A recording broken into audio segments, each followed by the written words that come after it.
Hello बच्चों, चलिए आज का हमारा प्रश्न है समाकलन कीजिए। हमने यहाँ से समाकलन करना है 3x+1/x+2 गुणा में x-2 के वर्ग का x के सापेक्ष। तो यहाँ से इस प्रश्न को करने हेतु हमारे पास यहाँ से हमारी मुख्य अवधारणा रहेगी। मुख्य अवधारणा यहाँ से हम रखिए, इसे हम आंशिक भिन्नों में वियोजन कर हल करेंगे। तो यहाँ से हम लिख सकते हैं आंशिक भिन्नों में वियोजन करेंगे। आंशिक भिन्नों में वियोजन करेंगे। तो यहाँ से इसको हल करने के लिए आंशिक भिन्नों में वियोजन करना होगा। तो यदि हम यहाँ से दिए गए पद को देखें, हमें जो पद दिया गया है वह है 3x+1 और बट्टे में हमें दिया गया है x+2 गुणा में हमें दिया गया है x-2 का वर्ग। तो जब आंशिक भिन्नों में वियोजन करेंगे, हम मान के चलते हैं, इसे हम लिखेंगे a/x+2 प्लस b बट्टे में है हमारे पास यहाँ से x-2 प्लस c के बट्टे में है हमारे पास x-2 का वर्ग। तो यदि हम यहाँ से इसे सरल करें तो इस पद को यहाँ से इसके बाएं पक्ष में हमें सरल करना होगा। तो जब हम बाएं पक्ष के अंश को ही केवल सरल करें तो यहाँ से बाएं पक्ष का अंश तो है हमारे पास 3x+1 और दाएं पक्ष का अंश हमारे पास बनेगा a गुणा में x-2 का वर्ग आ जाएगा, प्लस b के गुणा में बनेगा हमारे पास x+2 और गुणा में बनेगा x-2 और c के गुणा में बन रहा है हमारे पास यहाँ से x+2। तो जैसा कि हम यहाँ से देख सकते हैं, यदि यहाँ से लें, यदि हमारे पास x का मान x बराबर हम 2 लेते हैं तो यहाँ से बाएं पक्ष में तो मान क्या आएगा 3 गुणा 2 6, 6 और 1 7 बराबर दाएं पक्ष में मान आएगा 2 - 2, यह पद 0 में गया गुणा में, यहाँ से 2 - 2 0 में गया, केवल c में पद बन रहा है 2 गुणा 2 2 + 2 4 4 c आ गया। अतः यहाँ से यदि c को सरल किया जाए तो c का मान आएगा 7/4। ठीक इसी प्रकार अब हम x का मान -2 रखते हैं। यदि हम यहाँ से ले लें x बराबर -2, तो यदि x बराबर -2 होगा, उस स्थिति में हमारे पास यहाँ से b का जो गुणांक है वह 0 में गया, c का गुणांक 0 में गया, केवल a का गुणांक बचा है। यहाँ से ठीक इसी प्रकार बाएं पक्ष में आएगा -6 प्लस का 1 -5 हो गया, बराबर में आएगा -4 का वर्ग 16 प्लस का 16 a आएगा। तो a का जो मान आएगा वह हमारे पास यहाँ से बराबर आ गया -16/5/16।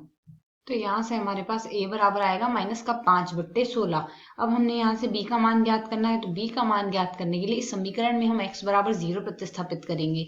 तो जब हम यहाँ से x बराबर 0 रखते हैं तो हमारे पास जो समीकरण है इसके गुणांकों को हम सरल करते हैं। यहाँ से यदि गुणांकों को सरल करेंगे तो यहाँ से नियत पद के गुणांक यदि देखें तो यहाँ से नियत पद का गुणांक हमारे पास आएगा, ये प्लस का 4 बनेगा तो 4 गुणा a आएगा। ठीक इसी प्रकार यहाँ से नियत पद का जो गुणांक है -4 b आएगा और इसके अगले पद में हमारे पास जो नियत पद का गुणांक है वह आएगा +2c, यही पद बनेगा। अब यहाँ से जब हम बाएं पक्ष में नियत पद का गुणांक देखते हैं वह 1 है, तो दोनों गुणांकों की x बराबर 0 पे तुलना हो जाएगी, अर्थात 1 बराबर हमारे पास 4a - 4b +2c आएगा।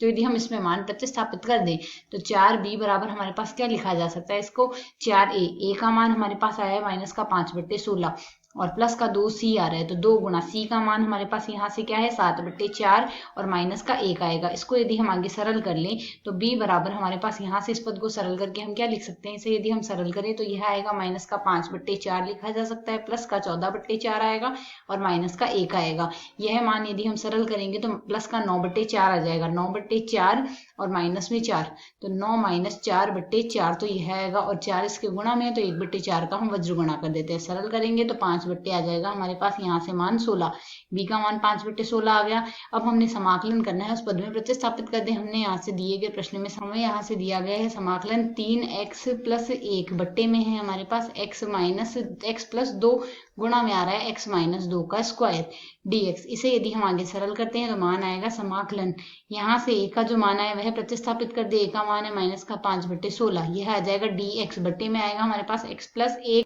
प्लस x+2 आएगा, यहाँ से प्लस b का मान है हमारे पास 5/16, तो 5/16 आ गया और साथ ही यहाँ से हमारे पास मान आ रहा है x-2 आ जाएगा यहाँ से, और हमने इसका समाकलन करना होगा x के सापेक्ष। ठीक इसी प्रकार यहाँ से c का मान है 7/4। अब हमने इसका समाकलन करना है dx, बट्टे में है हमारे पास यहाँ से x-2 का स्क्वायर है हमारे पास यहाँ से। तो यदि अब हम यहाँ से समाकलन करते हैं तो dx/x का समाकलन log x आता है, मान आएगा -5/16 5/16 लॉग, यह हम लिख देंगे x प्लस 2 के, प्लस इसी प्रकार 5/16 लॉग आ जाएगा हमारे पास x माइनस 2 के, और यहाँ से dx बट्टे x का स्क्वायर, इसका समाकलन हमारे पास x की घात -2 प्लस 1 में जाएगा, अर्थात मान आएगा माइनस का 1/x अर्थात 7/4 x माइनस 2 लिख देंगे, प्लस समाकलन स्थिरांक लगा देंगे हम यहाँ से c। तो यह आ जाएगा हमें यहाँ से दिए गए पद का x के सापेक्ष समाकलन। आशा है समझ आया। धन्यवाद।